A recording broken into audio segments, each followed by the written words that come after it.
This thing's a lost cause. The voice of David Peterson rang out, dripping with frustration. His fingers hovered over the diagnostic tools, but every attempt to troubleshoot the disabled M1 Abrams tank was met with failure. I don't care what the manual says, this is beyond us. The sound of the engineers' sighs filled the air as they gathered around the tank, their hands on their hips, all of them worn out and defeated. The clock was ticking, and the pressure was rising. Outside, the sun was setting, casting an orange glow across the barren field. The engine of the Abrams was cold, its massive form looming like a silent giant in need of repair. Tom Harkins, a man whose back was more bent than it used to be, stood in the shadows, watching. He wasn't a technician, nor an engineer. He wasn't even supposed to be there. But Colonel Grayson had called him in.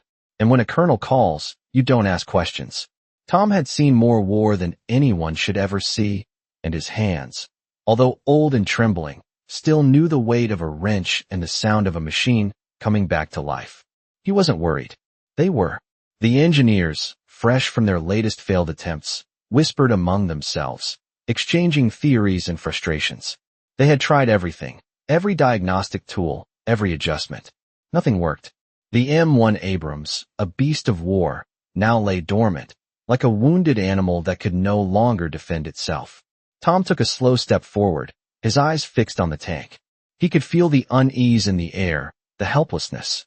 The engineers were at their wits' end, and the deadline for repairs was looming. I don't see how you're going to fix this, old man. A young technician named Kyle muttered, wiping grease from his hands. The systems are too modern. You won't be able to understand it. Tom didn't respond right away. He simply walked closer to the tank, his boots crunching against the gravel. The voices behind him died down, the team watching him with a mix of skepticism and curiosity. The M1 Abrams was a state-of-the-art military machine, far beyond anything Tom had worked on. The systems were different now, more advanced, more intricate. But Tom wasn't bothered by the complexity. He'd seen enough to know that machines, no matter how advanced, still had something in common. They were built to serve, to fight, and to function. He knew the ins and outs of war machines, and the M1 Abrams was just another challenge. He reached for his bag, an old leather satchel worn by years of use. The engineers exchanged glances. This wasn't what they expected. I don't know what you think you can do, Kyle said again, his tone tinged with mockery. But I think you're wasting your time. Tom opened the bag, his movements steady. Inside, there were no advanced gadgets or diagnostic systems. Just a few simple tools, a wrench, a small hammer, and an old-fashioned diagnostic guide that looked more like a relic than anything useful. Tom didn't need a fancy system to tell him what was wrong. He had his own way of understanding a machine. With a deep breath, he knelt by the engine compartment, ignoring the murmurs behind him. His hands, scarred by years of hard work, moved with practiced ease. He could feel the old metal, the wear and tear, and the stubborn resistance of the engine. He wasn't worried about the modern technology. He was worried about one thing, finding the heart of the problem. The engineers stood in silence, their eyes widening as they watched him work. Minutes passed, and then, there it was. A small component, easily overlooked by the sophisticated diagnostic systems, had failed. A part that no one had thought to check. Tom reached into his bag, pulling out a small tool, and made the adjustment with ease. The M1 Abrams engine roared to life, the sound cutting through the tension like a blade. The engineers stared, their disbelief palpable. They had given up. Tom hadn't. Colonel Grayson stepped forward, his face a mask of approval.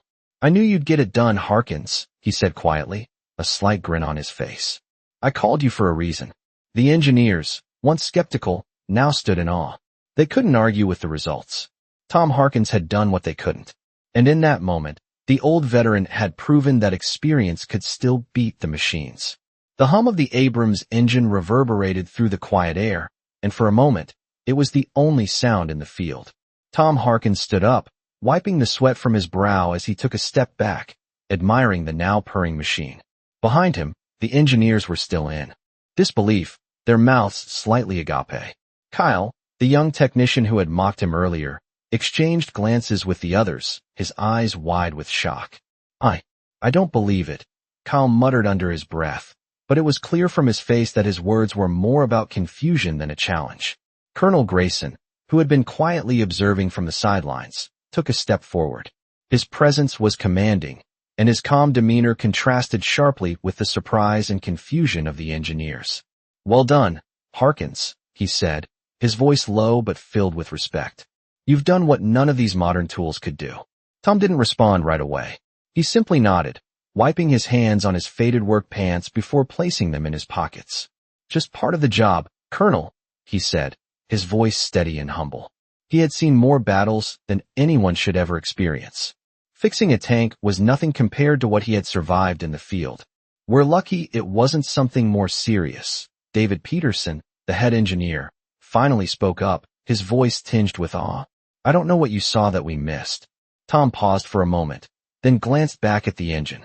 "It's not about what I saw," he replied. "It's about knowing what you're looking for. Sometimes, these machines talk to you, but you've got to know their language." There was a brief silence. The engineers seemed to digest his words, each of them reflecting on their own training and skills. But they knew. None of them had the experience that Tom had. None of them could have fixed the Abrams the way he did. Kyle cleared his throat, trying to regain some composure. "So, how'd you know?" he asked, his tone now more curious than mocking.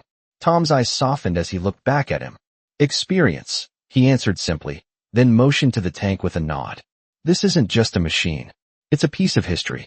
You can't just fix it with tools and data. You've got to feel it." Colonel Grayson smiled to himself, clearly impressed by the veteran's words. "The man's been through it all," he said, turning toward the group of engineers.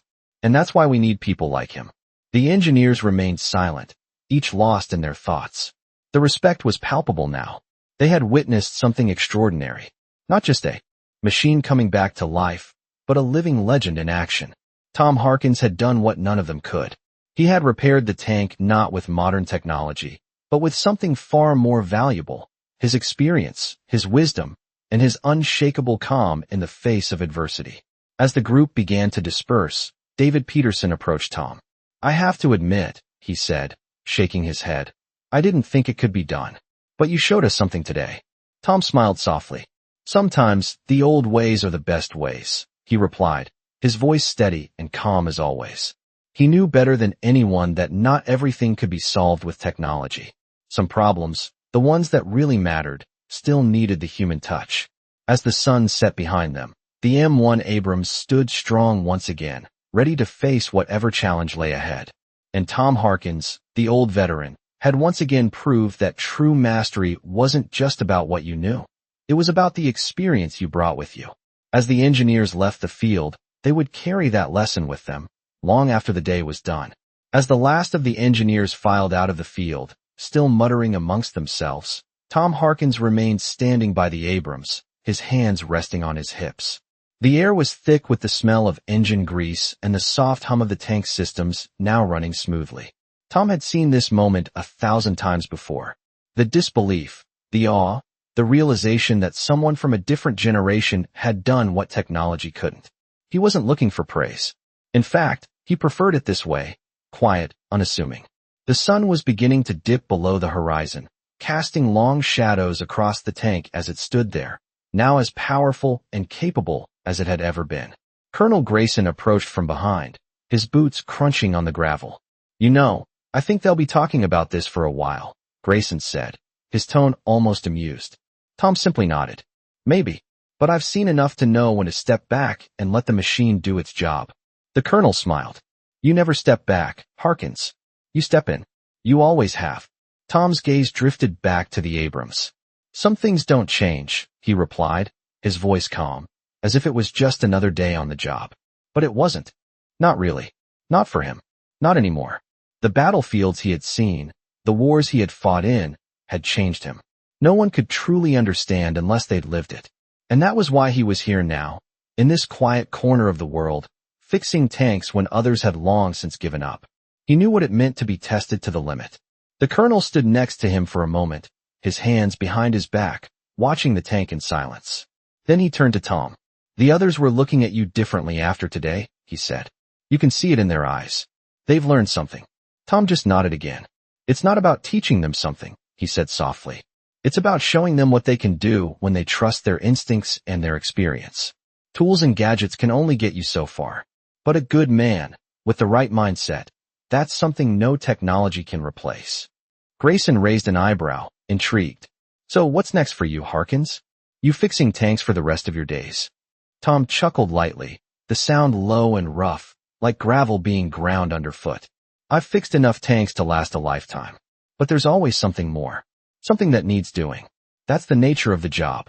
The colonel looked at him, then back at the tank. You've earned your rest, Tom. But you've also earned the respect of every engineer on this base. Don't forget that. Tom glanced at the colonel and gave a small, rare smile. I don't need their respect, Colonel. I've got what matters. With that, Tom turned and began to walk away, his steps slow but steady.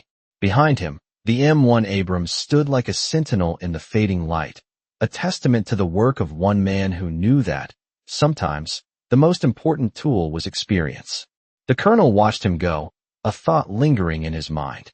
It wasn't just the tank that had been fixed today. It was something deeper, something that would stay with everyone who had witnessed it. As the evening settled over the base, the tank hummed quietly in the background, ready for whatever came next. But Tom Harkins, the old veteran, had already moved on, knowing that the real battles had been fought long ago. The next day, as Tom Harkins was sipping his coffee at the edge of the base, the sound of boots approaching broke the quiet morning air. He glanced up, recognizing the figure of Colonel Grayson, who was walking towards him with a purposeful stride. Morning, Harkins, the colonel greeted, his voice steady as ever. Tom raised his mug slightly in acknowledgement, but didn't say anything right away. He was content with the silence, the simple moment before the day's work began. I've got a new task for you, Grayson continued, his eyes scanning the horizon. We've got another problem on our hands. A communications vehicle this time, just like the Abrams yesterday. The team can't get it back online. I'm not asking you to drop everything, but if you've got the time, I'd appreciate it. Tom thought for a moment, his old fingers still wrapped around the mug. He didn't have to be asked twice. The team had tried their best, but modern technology often had a way of running circles around its operators. He had learned that lesson long ago. I've got time, he said simply, setting the mug down and standing up. Lead the way. As they walked across the base towards the disabled vehicle, Tom's mind wandered back to the earlier repairs. The M1 Abrams had been an impressive sight, and in its own way, it was a reminder of how things had changed. The tanks he used to work on were simpler, less reliant on the layers of advanced systems that now bogged down the military's machines. But the core of it, the heart of the machine, was the same. It was a feeling he could still understand, even if the tools had evolved. The crew's been struggling for hours, Grayson said, breaking Tom from his thoughts. It's not just a mechanical issue. They're having trouble diagnosing the systems. I've already had one of the engineers try to run diagnostics, but nothing's coming up. Tom nodded. It was a familiar scenario. Engineers, always looking for the right tools to diagnose a problem, often overlooked the obvious. He didn't need high-tech software to tell him what was wrong. He just needed to trust his experience. They reached the communications vehicle, and Tom immediately crouched down to inspect the cables running under the chassis. The engineers, who had been milling around, stopped talking when they saw him approach. One of them, a younger man named Robert, stepped forward. It's good to have you here, sir, Robert said, a bit hesitantly. We've tried everything, but it's not giving us any feedback. Tom didn't respond at first. He simply ran his hand along the exposed wires, listening to the silence. There it was, just a slight hum coming from the power source. A small issue, but one that had stopped the whole vehicle from functioning. Looks like a short circuit in the wiring here, Tom finally said, pointing to a worn patch. This section's been overused. Could be affecting the signals. The engineers exchanged looks, clearly surprised. It wasn't the answer they were expecting. They were all so used to relying on sophisticated systems that they missed the simpler problems. Tom reached into his bag, pulled out his worn tools, and started working with a precision that came only with years of experience. As he worked, Colonel Grayson stood silently, watching him. Tom could feel the weight of the colonel's gaze, but it didn't bother him. He had always been comfortable working alone. In a few short minutes, the short circuit was repaired, and the systems came to life, the hum of the vehicle's power returning. The young engineers were stunned. They had all been staring at the vehicle's advanced systems, looking for a complex solution. But in the end, it was the simplest answer that had solved the problem. Well done, Harkins, Grayson said, breaking the silence. His voice was calm, but there was an undeniable respect in it. Once again, you've done what we couldn't. Tom simply wiped his hands on a rag and stood up. It's not about doing what others can't, he said, his voice low and steady. It's about remembering that sometimes the solution isn't in the technology. It's in what you've learned through experience. The engineers nodded, some more slowly than others. They still didn't fully understand how Tom had solved the issue so quickly, but there was no denying the result. As they walked away, leaving Tom alone with the vehicle, he glanced around the base one more time. The world was changing, but in his mind, some things would always stay the same. The tools might get more advanced, but experience, the kind you couldn't learn from a manual, would always be the most valuable thing a man could carry with him. The next morning, the base was still as busy as ever, but the mood had shifted. Tom Harkins noticed it immediately as he made his way to the break room. The usual hum of activity was replaced by quiet murmurs and glances.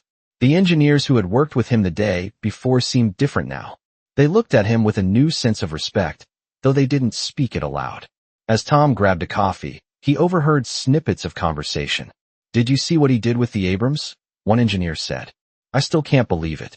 It's like he knew exactly where to look." Another chimed in. "And the communications vehicle? He fixed it in what, 5 minutes? Just like that." Tom didn't mind the attention. It wasn't the first time he had proven himself, and it wouldn't be the last. But there was something about this moment, something that felt like a turning point. He had spent years working alongside younger men and women, watching them rely on technology to solve problems, and seeing the frustration when it didn't work. He had never been one for gadgets and screens. For him, it had always been about hands-on experience, about understanding the deeper mechanics of things. As he sipped his coffee, Colonel Grayson walked into the room. The colonel didn't look at him immediately, but when he did, Tom could see the weight of what had happened the day before in his eyes. "You've made quite the impression," Grayson said, his voice steady, but there was a hint of something else there. "The higher-ups have noticed." Tom simply nodded. "I don't do it for the attention, Colonel," he replied. "I just do what needs to be done." Grayson smiled faintly. "That's exactly why they noticed. They're looking for someone to take on a bigger role. Someone who knows how to get things done without all the high-tech solutions. Someone like you." Tom looked at the colonel, his brow furrowing slightly. "I'm not here to climb ranks, Colonel. I'm here to fix tanks and help out where I can. I've done my time. That's enough for me." The colonel studied him for a moment, then let out a short breath. "I understand, Harkins, but they've asked for you specifically. There's a new project coming up, something that needs your kind of expertise. The kind you can't learn from a manual." Tom hesitated. He had never been one to chase promotions, but there was something in Grayson's words that made him pause. Something about the way the colonel spoke made it clear that this wasn't just another assignment. "What kind of project?" Tom asked quietly. "It's a high-level operation," Grayson said, lowering his voice. "It's more than just tanks and vehicles. They need someone to consult, someone who understands strategy, who's been in the field and knows what it takes to lead. They've offered you a position, Harkins, as a consultant for tactical operations. It's an opportunity to guide the younger generations, to pass on your knowledge, to be part of something bigger." Tom's thoughts swirled. He had never been one for the spotlight, never wanted to be in front of a crowd. But the idea of sharing his knowledge, of helping the next generation, it tugged at something deep inside him. For years, he had lived in the shadows, quietly doing his job. Maybe it was time to step into the light, just a little. "I'll think about it," Tom said finally. "But I'm not promising anything. I don't want to be a figurehead." Grayson nodded. "I didn't expect you to. Take your time. But the offer's there." As the colonel left, Tom sat back in his chair, his mind racing. He had spent his life in the trenches, both literal and metaphorical, and now the opportunity to guide others was right in front of him. It was a strange feeling, one he wasn't used to. The years of service, the countless hours spent fixing, leading, and surviving, it had all led to this moment. Maybe, just maybe, it was time to let someone else take the lead while he shared what he knew. The thought lingered in his mind as he finished his coffee. Whatever decision he made, he knew one thing for sure. He had a lot left to give, and he wasn't done yet. The decision weighed heavily on Tom Harkins as the days passed. Colonel Grayson had offered him a chance to step into a role he had never considered before, a consultant, a mentor to the younger generation of soldiers and engineers.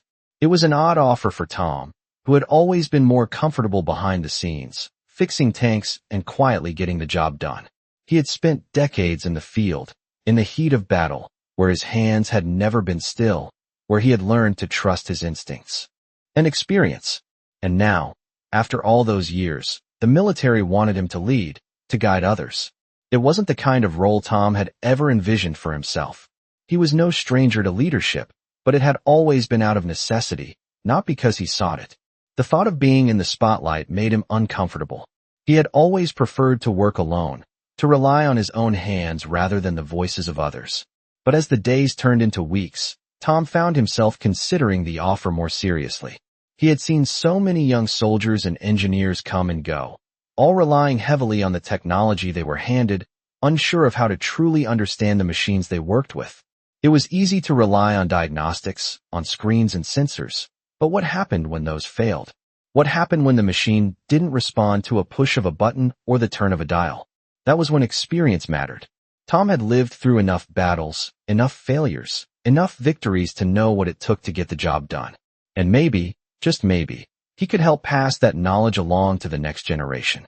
As he sat on the worn bench outside his quarters, staring out at the vast expanse of the base, Tom's thoughts kept returning to the same question. Was he ready to step up? The sun was setting, casting a golden glow across the land.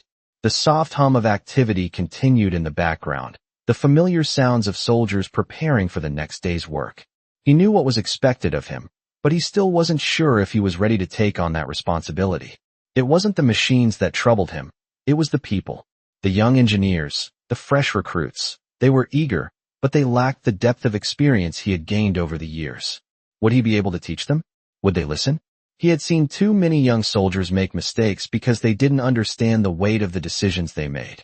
Tom had learned the hard way, and he wasn't sure if he had the patience to guide others through the same struggles. But then he thought about the years he had spent working on his own, fixing tanks, repairing equipment, keeping things running smoothly, without ever looking for recognition. Perhaps it was time to change that. Maybe it was time to pass on what he had learned. The next morning, as Tom made his way to the briefing room, he felt a sense of calm wash over him. He had made his decision. He wasn't going to turn down the opportunity to help shape the future, even if it meant stepping out of his comfort zone. As he walked into the room, Colonel Grayson was already there, waiting for him. "You're here," Grayson said with a smile. "We were hoping you'd come around." Tom nodded, his gaze steady. "I'm in," he said simply. "I'll help. But don't expect me to sit behind a desk and give speeches. I'll teach them how to get their hands dirty." Grayson chuckled. "That's exactly what we need." Tom couldn't help but smile. Maybe, just maybe, this was the right place for him after all. The weeks following Tom Harkin's decision to accept the role as a mentor felt like a quiet storm brewing on the horizon. The young soldiers and engineers, who had once looked past him, now came to him for guidance. At first, Tom stuck to his usual way of doing things, hands-on, practical, and no nonsense. But slowly, he began to realize that the task he had agreed to wasn't just about fixing equipment. It was about shaping a mindset, one that would carry these younger men and women through the challenges they would inevitably face in their careers. His first day in the classroom was awkward, to say the least. The engineers sat in neat rows, their eyes wide with uncertainty. They were used to sitting in front of computers, working with sophisticated systems that told them exactly what was wrong. But Tom knew that those tools were only as good as the hands using them. "You can learn all the systems, all the software," he started, his voice steady but firm. "But there are things you can't learn from a manual. Experience is something you earn, one lesson at a time. I'm here to teach you those lessons." There was a murmur in the room. Some of the engineers exchanged looks, skeptical of the old man in front of them. But Tom didn't mind. He'd been in their shoes once, too. He knew what it was like to rely on technology, to think that the latest gadget could solve everything. But that was the problem. They were relying too much on machines, on data, on things that could fail at a moment's notice. "Now, I'm not here to tell you how to use every piece of equipment," Tom continued, pacing slowly across the room. "I'm here to teach you how to think. When things go wrong, when the systems fail, when the diagnostics don't show you anything, what do you do then?" A few hands went up, and Tom nodded to one of the engineers. "We run more tests," the engineer said, his voice uncertain. Tom smiled softly. That's one way to do it. But what if it's not about running more tests? What if the answer is right in front of you? Something simple, something you've overlooked. The engineer seemed puzzled. I don't understand, he said. If we don't have the right data, then you make your own data. Tom interrupted. You use your eyes, your ears, and your experience. A machine can't tell you everything. Sometimes, you've got to trust yourself. It was a slow start, but over time, the engineers began to grasp what Tom was saying. He took them into the field, showing them how to inspect machinery, how to listen for the subtle signs of a problem, how to trust their instincts. Some of them struggled at first, fumbling with tools and unsure of how to handle a problem without a clear answer. But Tom was patient. He had spent decades honing his own instincts, and now he was passing them along. One day, as they were working on a broken-down Humvee, Tom noticed one of the engineers, Robert, standing off to the side, looking frustrated. Tom approached him quietly, not wanting to interrupt the others. What's going on? He asked. Robert looked at him, then down at the engine. I don't get it. I've checked everything. The diagnostics are fine, but the engine still won't turn over. Tom didn't respond right away. He crouched next to the engine, his hands moving over the components with the familiarity of someone who had done this 1,000 times before. He didn't need the diagnostic tools. He could feel the problem, hear it in the hum of the engine. After a moment, he reached for a small component and twisted it just slightly. He turned the ignition key, and the engine roared to life. Robert's eyes widened in shock. What did you do? He asked, incredulous. Tom smiled, standing up slowly. I didn't do anything special. I just listened. Machines have a way of telling you when something's wrong. You just have to know how to hear it. Robert stood there for a moment, digesting the lesson. Tom could see the wheels turning in his head. This was what it was all about. The realization that experience, not just technology, was the key to solving the real problems. You'll get there, Tom said, clapping him on the shoulder before moving on to the next task. Over the following weeks, Robert and the others began to show signs of improvement. They weren't perfect, but they were learning to think for themselves, to solve problems without relying solely on the machines. Tom watched them grow, and he couldn't help but feel a sense of pride. This was what he had signed up for. Not just to fix tanks and vehicles, but to fix the mindset that had started to take root among the younger generation. It wasn't easy, and it would take time. But Tom knew that with each lesson, they were getting closer to understanding what really mattered. Experience, instinct, and the ability to trust both, even when the data didn't add up. Tom Harkin sat at his usual spot in the break room, sipping his coffee slowly, watching as the younger engineers and soldiers moved in and out of the room. It had been a few months since he had accepted the role of mentor, and while he was starting to see progress in the team, there was still something in the air that he couldn't quite shake. The learning curve was steep for many of them, and while some had begun to understand his approach, others still clung to the safety of their high-tech tools and diagnostics. He wasn't sure if it was frustration or determination, but he knew they were all trying, each in their own way, to learn from the lessons he had been trying to teach. He could see it most clearly in Robert, the young engineer who had been hesitant at first, but who now worked with a quiet confidence, slowly beginning to trust his own instincts. There was a spark in Robert's eyes now, one that reminded Tom of his younger self, eager to prove his worth. But it wasn't just Robert. The entire team had started to change. They were beginning to think more critically, not just following the data but questioning it, looking for answers beyond what the computers told them. This was exactly what Tom had hoped for, but as much as he wanted to be satisfied, he couldn't help but feel that something was missing. He knew he had done his part, but there was still a sense that the younger generation wasn't fully embracing the idea of experience over technology. One morning, after finishing a particularly long session of training on the Abrams systems, Tom found himself alone with Colonel Grayson, who had asked him to meet in his office. The colonel was leaning against his desk, arms crossed, looking out the window toward the base's horizon. You've made an impact, Harkins, Grayson said, his tone thoughtful. I've seen the way the team is responding to you. But I have to be honest with you. There's a part of me that's wondering if they're ready for what comes next. Tom raised an eyebrow. What do you mean? He asked. They've come a long way, Colonel. I've seen the progress. They're getting it. Grayson turned to face him, his eyes serious. I don't doubt that. But you've been fixing machines, teaching them the basics. What happens when they have to step up and face real pressure? when they can't rely on you or the technology? Tom paused. He had been asking himself the same question.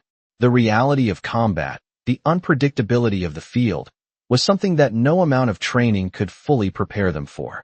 It was something they had to experience, something they had to be ready for. That's the next step, isn't it? Tom finally said. Grayson nodded. Exactly. They're learning to trust their instincts. But what happens when those instincts are pushed to their limits? That's the true test.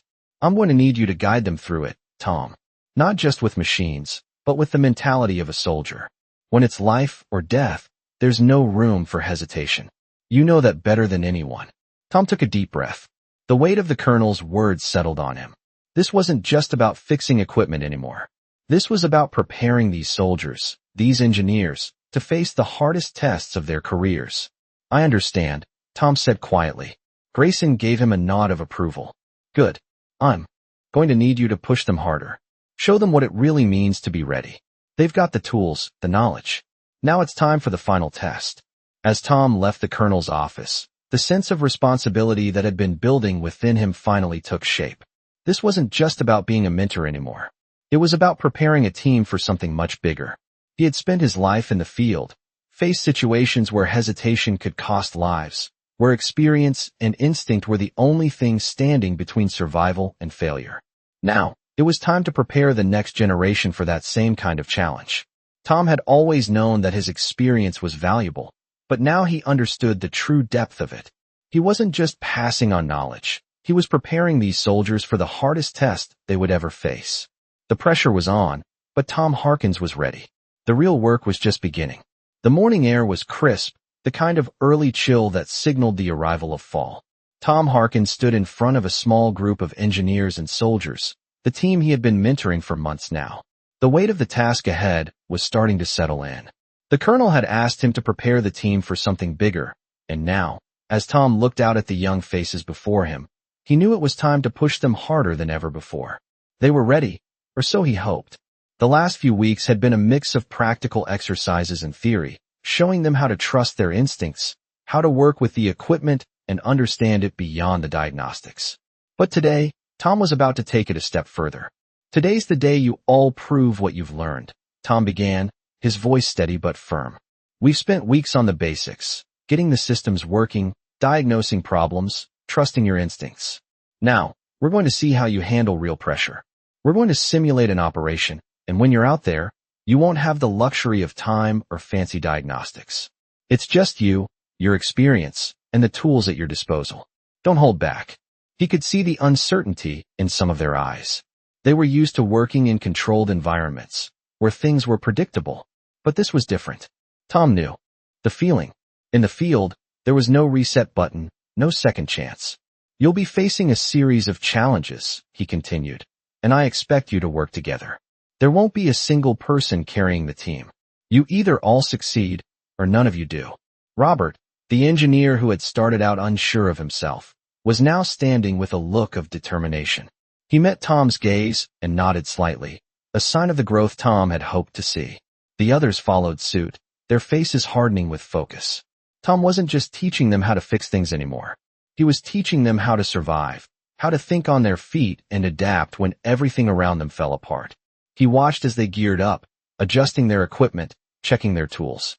Each one of them was taking this seriously now. They knew the stakes, and they understood the value of experience. Tom stepped back and allowed them to prepare. He wasn't going to hold their hands through this. It was time for them to prove they had learned what he had taught. The exercise began, and for the next few hours, the team faced one challenge after another. Problems with equipment, communication failures, and unexpected setbacks tested their resolve. Tom stayed on the sidelines, watching, assessing. He saw them struggle at first, but he also saw them start to find their rhythm. When one of the younger engineers, Mark, ran into a problem with the vehicle's power system, the panic in his eyes was almost palpable.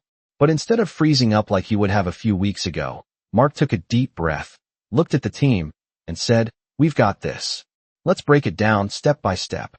It wasn't perfect, but they were thinking, working together, and getting results.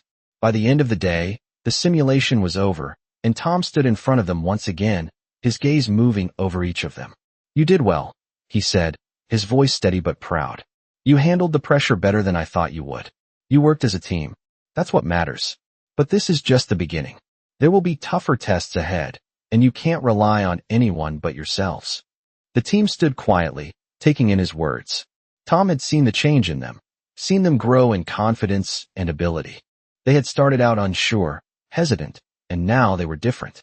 They were beginning to trust their instincts, beginning to understand what it took to make decisions under pressure. Tom knew the real test would come when the stakes were higher, but for today, they had succeeded. He wasn't just preparing them for another assignment. He was preparing them for life, for the moments when they would have to rely on nothing but their own skills and experience. As the sun set behind them, Tom felt a quiet sense of pride. It wasn't just about fixing machines. It was about creating something lasting, something that would carry forward long after he was gone. The next generation was ready, and for the first time in a long while, Tom felt like he had done his part.